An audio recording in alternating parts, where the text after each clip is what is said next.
transitions are really hard, and every president I've ever covered gets frustrated. I can't get people confirmed. It takes forever. The background checks take forever. The confirmation process takes forever. I got a bunch of people running the departments that I don't know. And even getting the White House staff organized, which doesn't require Senate confirmation, is difficult. If you look at the people around the Trump transition, he's superstitious, and it was a weird campaign, so he didn't start. They didn't do as much work, and they didn't engage with the government apparatus that's supposed to help with the transition. So, Sean, what's the sort of optimistic case that the Trump team is going to hit the ground running on January 20th? Or are you concerned, as some of my sources are, that there's a lot to do and different power structures within the transition team and outside the transition team that can also slow things down? It's a great question. It's an interesting question, and I'll answer it by this. It depends on whether you're grading on a curve or not.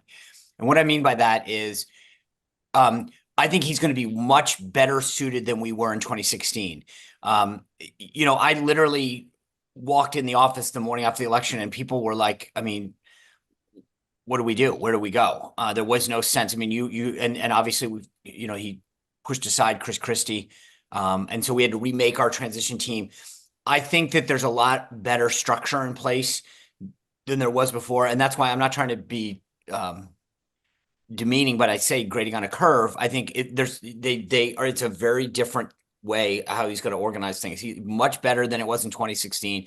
I think you're going to have people much more committed to getting things out the door. The day one is going to look vastly different. He will have a lot ready to sign, to implement, et cetera. They'll have it more vetted. It'll be, and there'll be a lot of fast and furious things. So I have a feeling this is going to go a much smoother, but it may not be, pretty like it would be on the other side in terms of the institutions all set up. So better, but still untraditional. Do you assume that Susie Wiles will be White House Chief of Staff? I would think that to me is it is hers to say no to. I think based on everything I know and that I hear, if I had money to put down and I'm cheap and I don't do that, I would put some decent money on Susie. I would too. I can't think of an example though of someone going from running a campaign immediately to chief of staff. And maybe I'm forgetting an example. But the chief of staff they're both grinding jobs, right? They're both really but difficult. again, that's why I'm saying it's still non-traditional. Like he's going to bring in people still and do things he doesn't care. And no, I understand.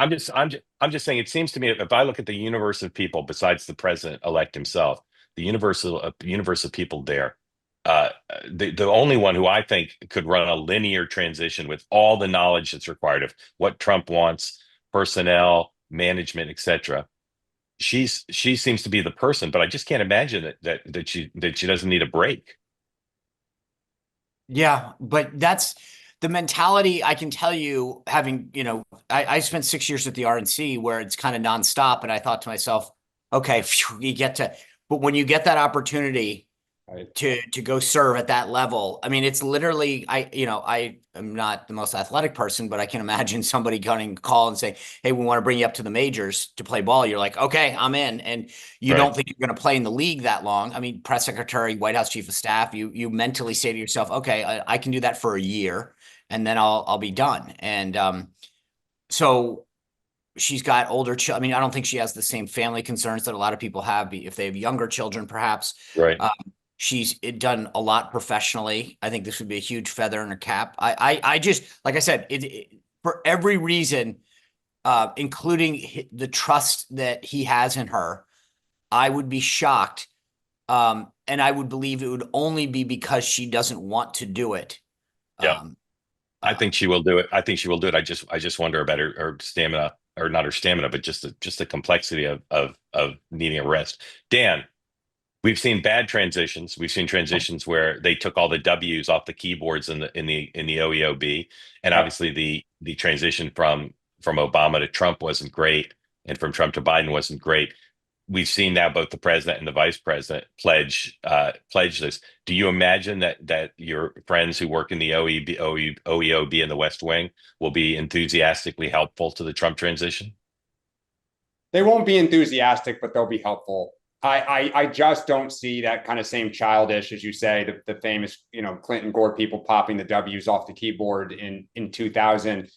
And I think it often takes you take direction from your leaders. And I think not only is Joe Biden going to be cooperative, but most of that senior staff is kind of, grizzled veterans of Washington who have been around for a very long time. And I just don't see them going out the door like that. And so I think they will be, cooperative. They'll put on a smile. I think the question is how much the Trump people want to cooperate with them. I don't say that, in a snarky way. I just think a lot of them have been there. They were just there 4 years ago. I think they have an idea of what they want to do.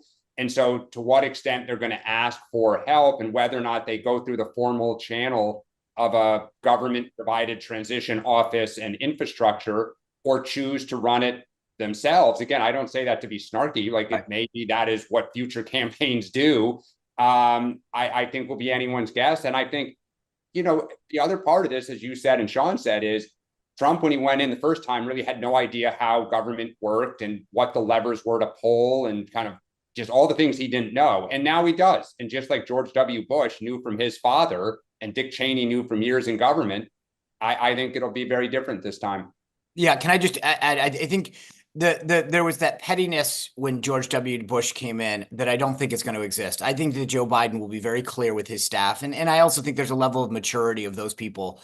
Yep. They want to be seen. Biden has always been big about legacy. He's going to make it very clear to the staff. I think you have a lot of grownups that work there that are going to be very clear. We want to go down in history as leading a strong transition. I think Obama, that I wrote in my first book, whether it was Josh Earnest or other folks around the administration, they were extremely kind, helpful during our first transition. But I agree with Dan. The vibe from most of these folks is, hey, no offense, this isn't we don't need help. We know what we need to do. We know how to do it. And therefore, thank you, but no.